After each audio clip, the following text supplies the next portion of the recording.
चलिए स्टार्ट करते हैं लिक्विडिटी ट्रैप। इस वीडियो को अगर आप पूरा देख लेते हो तो कभी भी आपको लिक्विडिटी ट्रैप में कोई कन्फ्यूजन नहीं होगी। स्टार्ट करते हैं। अब जानते हैं कि जो लिक्विडिटी प्रेफरेंस थ्योरी है उसमें प्रोफेसर केन्स ने बोला है कि जो मनी की डिमांड है, लिक्विड की जो प्रेफरेंस देने का वो जो रीज़न है वो 3 रीज़न है, जिसमें पहला है ट्रांजैक्शनरी मोटिव, यानी हम प्रतिदिन जो भी डेली लाइफ में हमारा ट्रांजैक्शन होता है उसके लिए हमें लिक्विड की ज़रूरत है। लिक्विड का मतलब कैश। जो दूसरा रीज़न है प्रिकॉशनरी, यानी अनसीन इवेंट कभी आ गए तो उसको मैनेज करने के लिए हमें पैसे की ज़रूरत है।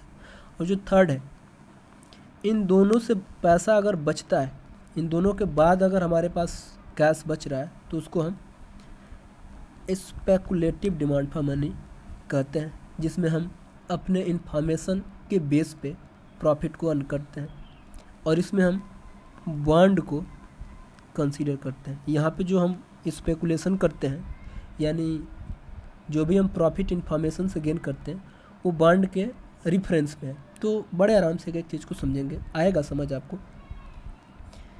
लिक्विडिटी ट्रैप का अगर लेमन लैंग्वेज में मतलब समझा जाए तो उसका मतलब क्या है? लिक्विड का मतलब क्या है इकोनॉमिक्स में? कैश। और ट्रैप का मतलब क्या है? कि वो फंस जाना, यानी जब कैश आपके जेब में फंस जाएगा तो उसी को लिक्विडिटी ट्रैप कहते हैं। लेकिन ये काम कैसे करता है उस पर आते हैं। जैसा कि आप जानते हैं कि जो बॉन्ड की प्राइस होती है, बॉन्ड प्राइस, वो किसके इक्वल होता है? रिटर्न अपॉन इंटरेस्ट रेट, यही होता है ना। यानी आप देख क्या रहे हैं? सपोज करिए एग्जांपल लेते हैं कि अगर आप मार्केट में गए, ये बॉन्ड होता है, कूपन बॉन्ड, हमने एक एग्जांपल ले रखा है। इस पे एमआरपी जो है, सपोज करिए कि एक्स लिखी हुई है, समझा रहा हूँ आपको, एक एक चीज़ समझ आएगा। रेट ऑफ इंटरेस्ट सपोज करिए कि 5% है और इस पे जो रिटर्न मिल रहा है वो 10 का मिल रहा है। तो आप बता पाओगे ना कि बॉन्ड की प्राइस क्या है? मैं बताता हूँ कैसे। रिटर्न इंटरेस्ट रेट कितना है? 5%। 5% का मतलब क्या है? 5/100 है ना, यानी 0.05। रिटर्न इस पर कितना मिल रहा है? 10 का मिल रहा है, यानी 10/0.05। तो 0.05 को आप ऐसे भी तो लिख सकते हो, है ना। तो जो बॉन्ड की प्राइस है वो क्या हो गई? थोड़ा सा पेशेंस रखिए, हर एक चीज़ समझ आएगा। 200 है ना। सपोज करिए कि आपको यही 10 का रिटर्न कंटिन्यू रखना है। सपोज करिए कि अभी भी आपको 10 का ही रिटर्न कंटिन्यू रखना है। अब जो रेट ऑफ इंटरेस्ट है वो 5% से बढ़ के 10% हो गया और रिटर्न 10 ही का है। तो अब बॉन्ड की प्राइस क्या हो जाएगी? बिल्कुल आप सही बता रहे हो, वही होगा। क्या हो जाएगा? 10 × 100 यानी अब बॉन्ड की प्राइस क्या हो गई? इसी बॉन्ड की रेट ऑफ इंटरेस्ट बढ़ने से प्राइस क्या हो गई? 100। बिल्कुल सही आप कैलकुलेट किए हो।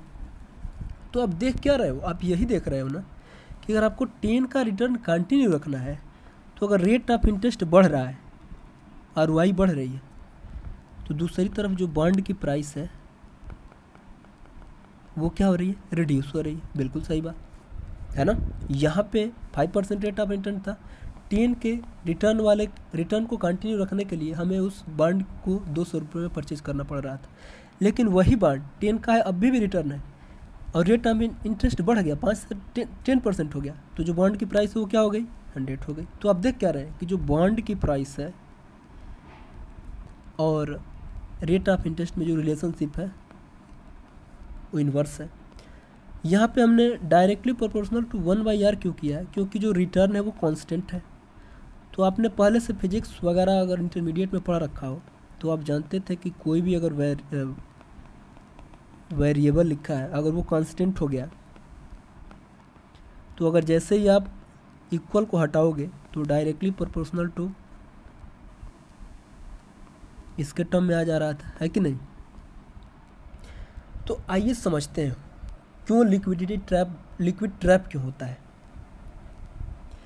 आपको पता है कि अब जैसा कि आप एग्जांपल में देख रहे हो कि जैसे जैसे इंटरेस्ट रेट बढ़ रहा है वैसे वैसे बॉन्ड की प्राइस है वो क्या हो रही? कम हो रही। तो सपोज करिए कि आपके पास 5 RS का कैश है और रेट ऑफ इंटरेस्ट 5 से 10 हो गया, 10 से 15 ऐसे ऐसे करता चला जाएगा, तो सेम ही रिटर्न देने वाले जो बॉन्ड्स होंगे उनकी प्राइस रिड्यूस हो जाएगी। तो अब 500 में बहुत सारा बॉन्ड परचेज कर लोगे, है कि नहीं।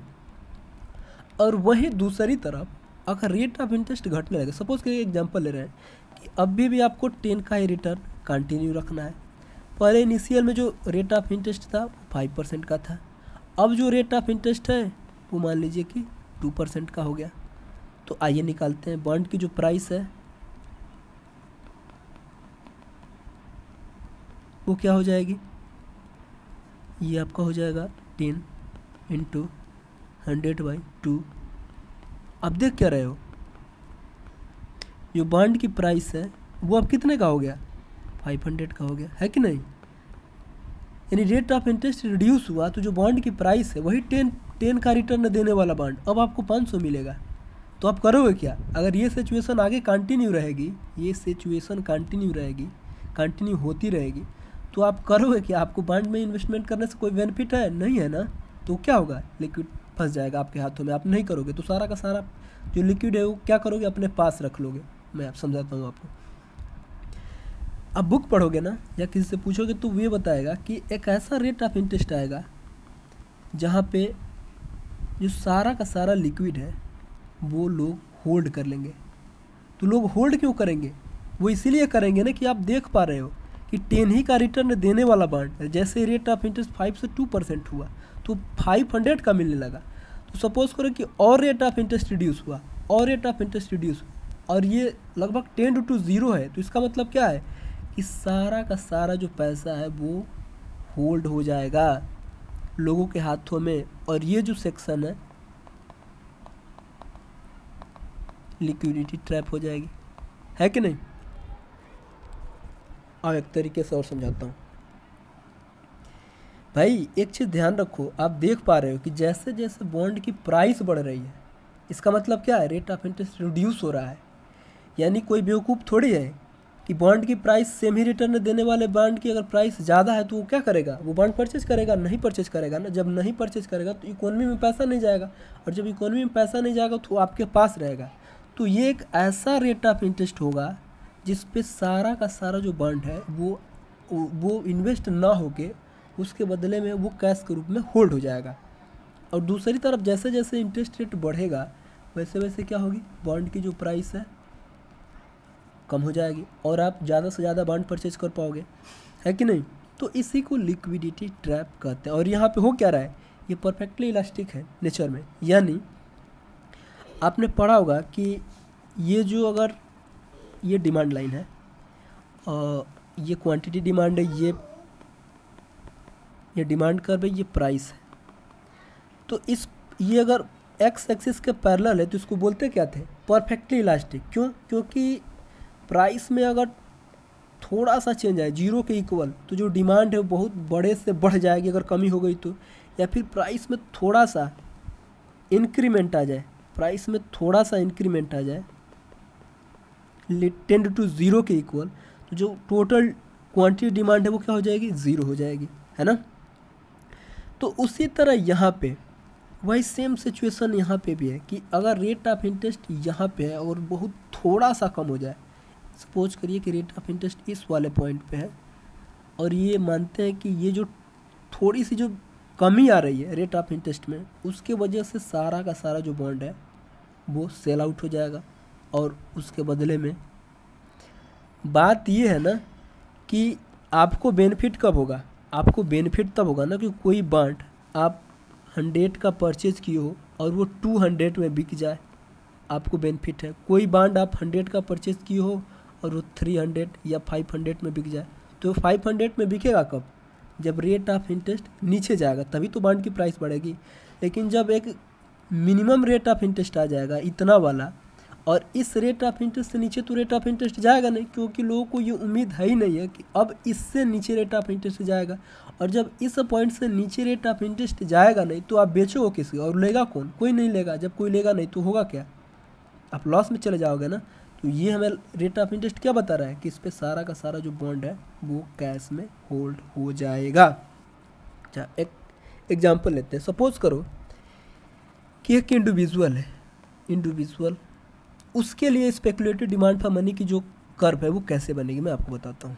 ये तो पूरे इकोनॉमी के लिए हो गया, ये पूरे इकोनॉमी के लिए है, ये पूरे इकोनॉमी में ऐसे लिक्विडिटी ट्रैप की कंडीशन बनेगी। लेकिन एक इंडिविजुअल है, अगर उसकी स्पेकुलेटिव डिमांड फॉर मनी के लिए अगर हम ग्राफ ड्रा करें तो आपको मैं समझाता हूँ वो कैसे काम करता है। वहाँ से क्वेश्चन पूछा गया है कई बार। जो इंडिविजुअल होता है ना, उसके दिमाग में एक क्रिटिकल रेट ऑफ इंटरेस्ट होता है। क्रिटिकल रेट ऑफ इंटरेस्ट का मतलब क्या है कि वो पहले से ही गेस कर रखा है, अंदाज़ा लगा रखा है कि रेट ऑफ इंटरेस्ट भाई 5% के आस रहने वाली है, या तो इससे थोड़ा सा ऊपर जाएगा या इसके नीचे रहेगा, यानी इसी पे रहने वाला है। तो वो इंडिविजुअल सपोज करो कि उसके पास यहाँ पे हमने स्पेकुलेटिव डिमांड फॉर मनी रखा, ये हमारा रेट ऑफ इंटरेस्ट का एक्सिस है वाई वाला, और एक इंडिविजुअल है उसके पास OW अमाउंट का कैश है। सपोज करो कि रेट ऑफ इंटरेस्ट यहाँ पे है, तो यहाँ पे है, इसका मतलब वो क्या करेगा, वो सारा का सारा जो पैसा है वो बॉन्ड में इन्वेस्टमेंट कर देगा, और जैसे वो बॉन्ड में इन्वेस्टमेंट कर देगा तो स्पेकुलेटिव डिमांड यानी जो कैश है, कैश तो उसके पास रहेगा नहीं, तो कैश यहाँ पे आ जाएगा, कैश जीरो हो जाएगा, है कि नहीं। और सपोज करें कि वो किसी पॉइंट इस पे है, इस वाले पॉइंट पे, पहले इसको थोड़ा सा वेट करते, इस वाले पॉइंट पे है, तो इस वाले पॉइंट पे होगा क्या, इस वाले पॉइंट पे वो करेगा क्या, सारा का सारा पैसा जो भी इसके पास ये इस अमाउंट का जो कैश है वो होल्ड कर लेगा, क्योंकि उसको पता है कि रेट ऑफ इंटरेस्ट नीचे जाएगा और इसी के आसपास रहने वाला है। तो जब इससे नीचे जाएगा इसका मतलब क्या है कि वो सारा का सारा पैसा होल्ड कर लेगा, क्योंकि जब रेट ऑफ इंटरेस्ट नीचे जाएगा ही नहीं तो उसको बॉन्ड की प्राइस नहीं बढ़ेगी, और जब बॉन्ड की प्राइस नहीं बढ़ेगी तो दूसरे को बेच के बेनिफिट तो कमा नहीं पाएगा। तो उस केस में क्या होगा, जो सारा का सारा जो कैश है वो इतना अमाउंट का वो होल्ड हो जाएगा। अच्छा, सपोज करिए कि एक पॉइंट ये है, अगर RC इक्वल R है एक्चुअल में, यानी जो क्रिटिकल रेट ऑफ इंटरेस्ट है वो एक्चुअल रेट ऑफ इंटरेस्ट के इक्वल हो जाए, तो वो क्या करेगा, उसके पास दो ऑप्शन है।